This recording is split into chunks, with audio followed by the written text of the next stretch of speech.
So far, we talked a lot about the lot list. The lot list collects data, accurate data for sure, but just data. What we need now is some real knowledge about the project. And to turn data into knowledge, that is what the project chart does. The project chart is nothing that is done on a computer. Quite the opposite. It is a huge piece of paper pinned to a wall. The entire project team can stand around and touch it and work with it and discuss it. What I will do in the sequel of this video, I explain you a little bit how the project chart operates. And then after that, you find a tutorial, like the tutorial for the lot list, that explains you in detail how to establish and how to operate the project chart. Lean back, enjoy the show. So let's talk about the project chart. The project chart consists out of two layers. The basic layer, which is also the paper layer, because everything in the basic layer is written directly on that piece of paper on the wall. Second layer is the task layer. Well, the task layer, everything there is written on little paper notes you can stick to the wall. Now, let's first talk about the basic layer. The basic layer, first of all, consists out of horizontal swim lanes for every team member. Every team member has his own little horizontal line towards the deadline. The deadline is the end of the run, the end of the sprint. And now all that's on the basic layer also is the calendar. You have little lines counting the time towards the deadline. This is a rule. You always count the time towards the deadline. I put a little graph for you. Here it is. So what we see is, first of all, you find your horizontal swim lanes for every team player. You find the deadline on the very right side, and you find these vertical dotted lines. The rule is we work from Monday to Monday. Can you change that? Of course you can. I highly recommend to work from Monday to Monday because it's somehow natural. Now, what you see is a number between those dotted lines. There's a line and a number representing the story points for that particular week. The usual story point number is 40 hours. That is 40 story points, as we said. That is quite tough because that's project time. If you have a 40-hour project time work, that means you have a 50-hour work week, roughly. That time, those 40 story points are entirely available for project work. Keep that in mind. You might change that if you want to. The next thing, what you have is a number above the week line. Those number above the week line is directly standing above is the story points available towards the end of the project, towards the deadline. Now you can see in the first week of the project you have 40 story points available. In the second week it's 32. Obviously there's a banking holiday.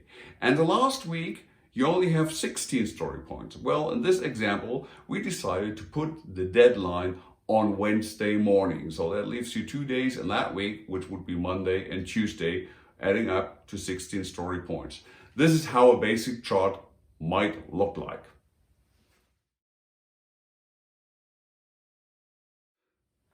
Now, for the first and only time in this course, I will take a little detour. I want to explain to you where we are coming from. When we're designing this model, we had something in mind, and that's called the backward induction.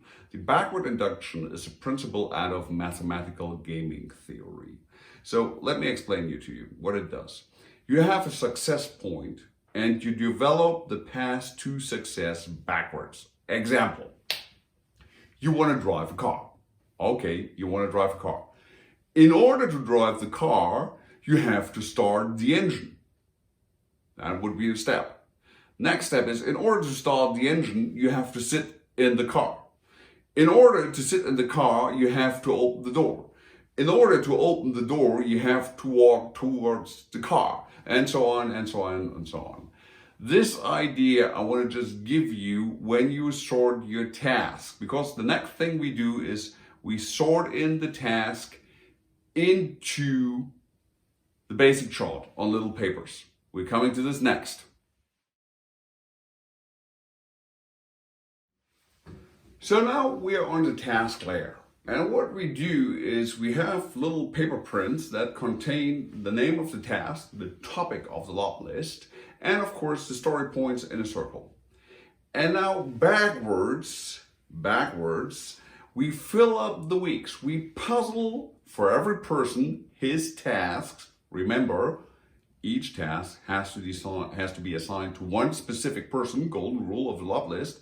And we puzzle in the task in the corresponding swim lane of that particular team member. And we fill up the weeks, starting at the deadline, we fill up the last week until all story points are consumed.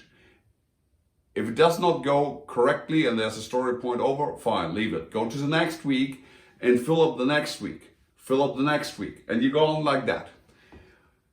Usually what you have at that moment that you find out, I don't have enough story points for that person that he can do all his tasks. Now there are two options you can do. You can extend the time by working night shift, or you can prioritize your tasks. You remember in the lot list there was a little column where you can put a priority to the task. Now this becomes valid. Now what you should not do, one thing you should not do is renegotiate the story points. I urge you not to do that. We have some experience with that. Usually the story points are pretty accurate. So fill in the tasks from the end towards the beginning and see how much time you have as free time.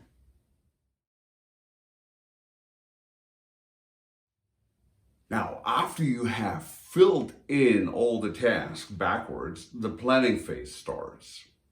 Keep in mind, we are not at Scrum.